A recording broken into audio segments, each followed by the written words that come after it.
Governor's Palace. One more. Okay. If you're here for a tour, you're welcome to have a seat on the benches over here, behind this tree on the left.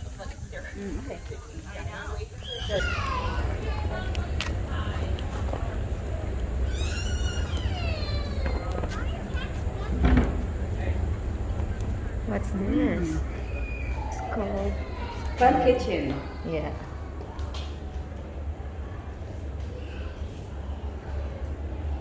Ano yung ito lang sa salamin ko?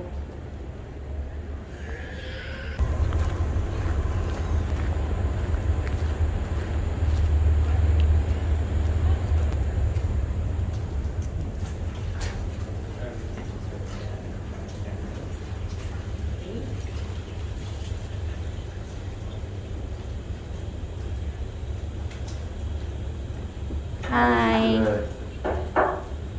Into the kitchen, you look about here with this plug. Most folks aren't going to have a fancy kitchen like this with a charcoal burning grate and copper pots and all those kinds of things. They're going to have one cast iron pot and a wood fire pot. So much more simplified kind of version of things here. Auntie, pakibumba lang ako ah. Sige.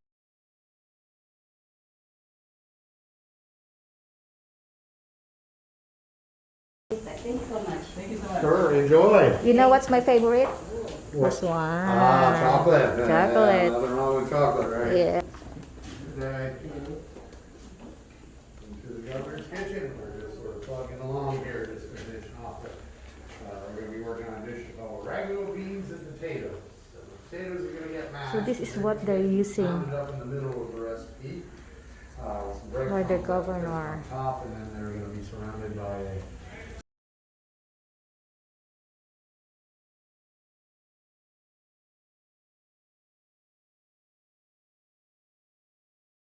soft.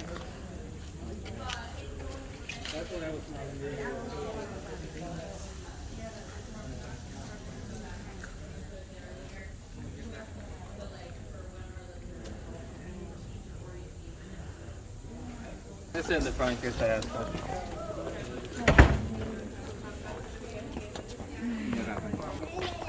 We're waiting for our tour.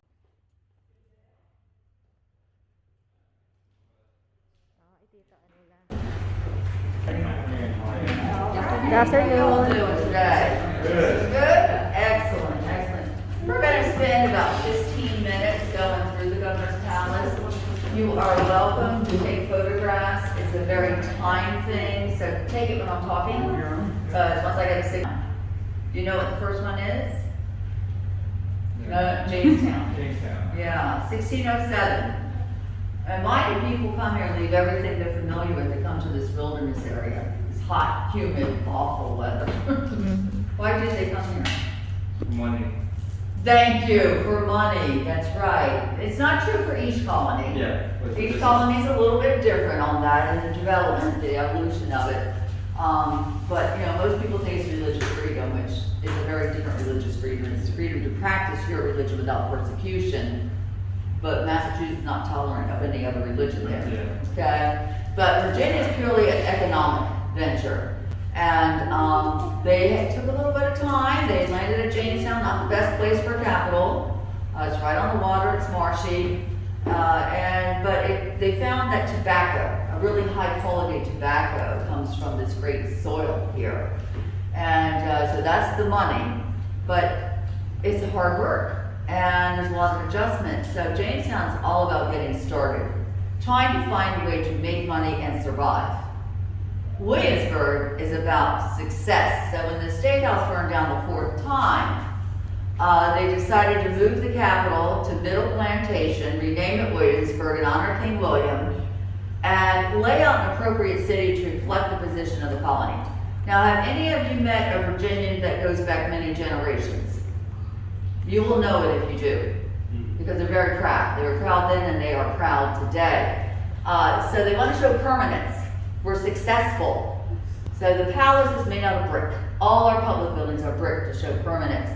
The layout of it is the palace lane's 200 feet wide, the front courtyard is 100 feet wide, the front of the palace is 50 feet, and then the interior hall is 25 feet, just to draw your eye into that building. Now, if you were to come here in 1712, when it first was finished construction, this is the governor that you would see, Alexander Spotswood.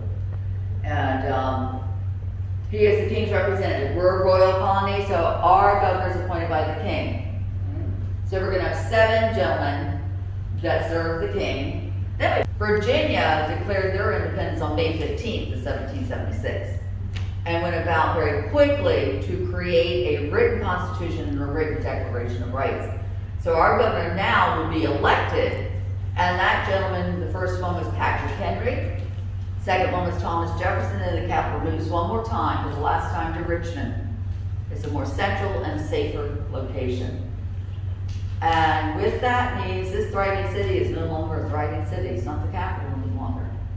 The palace that stood here functioned as a military hospital, housing wounded and sick soldiers from the Battle of Yorktown. And in December of 1781, a fire gets out of control and it burns to the ground within hours. So everything you're going to see today on this property is totally reconstructed from the ground up. So when we go in there today, it'll be around, you're seeing it under the last royal governor, Lord Dunmore, and so in the 1770s. And let's go on into the palace.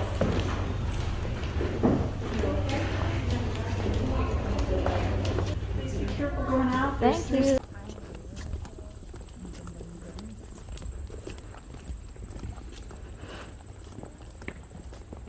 Look at the side rooms if you like. To your left is the pantry, to your right is the parlor. As you come in, you want to look at the side rooms. To your right is the parlor, to your left is the pantry. Very nice.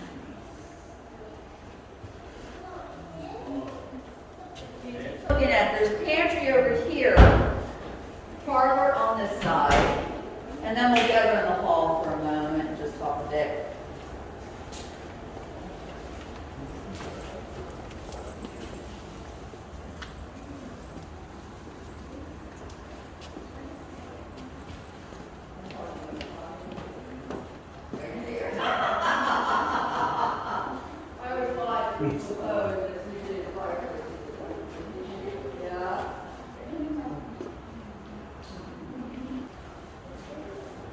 In 1775 that he has displayed, but there was a governor and said furnishing it based on the inventory that was taken, the heat and humidity.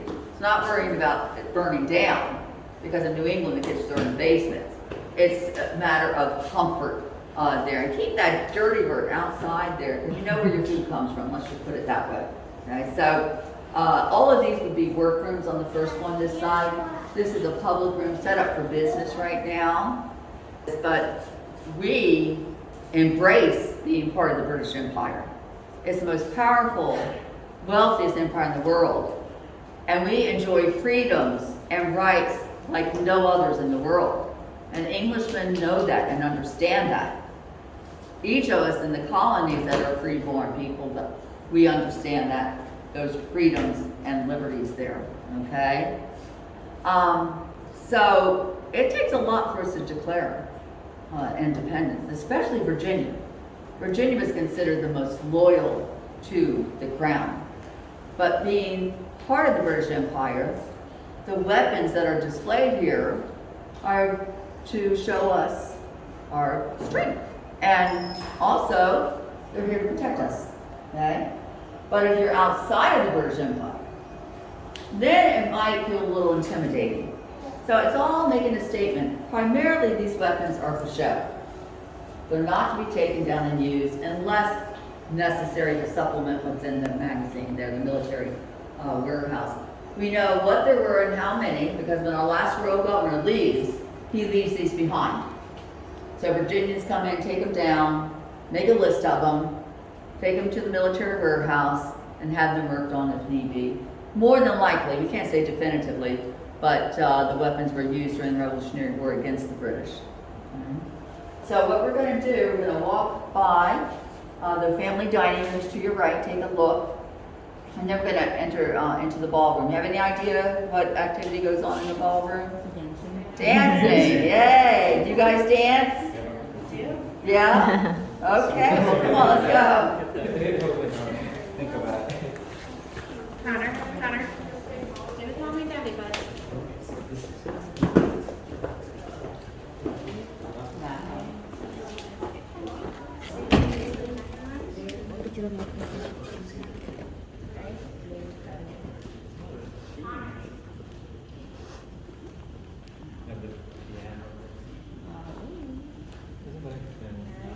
The palace that burned in 1781, initially, when it was built in 1712, this ballroom and supper room are not part of it. It represents an addition onto it.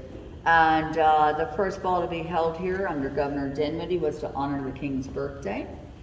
And the last time their ball is held here is to honor the Queen's birthday.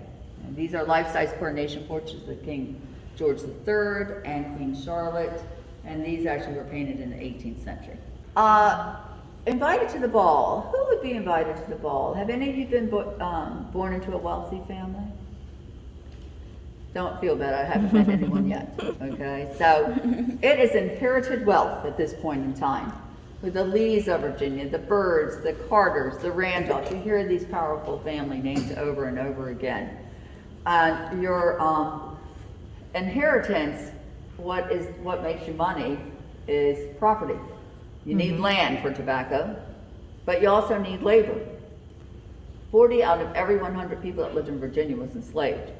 That's a very significant number when you consider Virginia had 500,000 people in it. There's only 2.5 million total in the 13 colonies.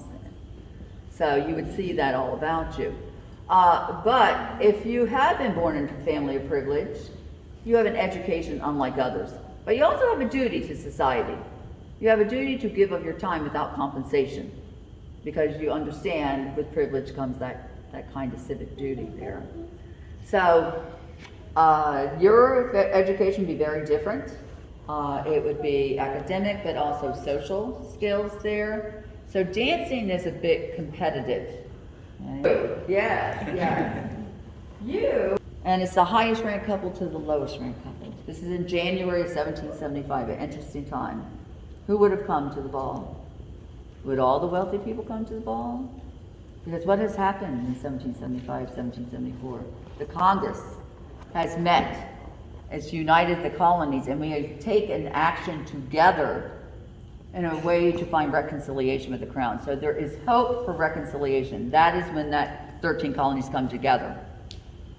But some of the people invited are members of the Congress, some support the Congress, and some are actually think the people that are supporting the Congress are treasonous, traitors, okay? So there'd be a lot of different conversations going on. Page described a Virginia gentleman known as one of Virginia's best dancers. His name is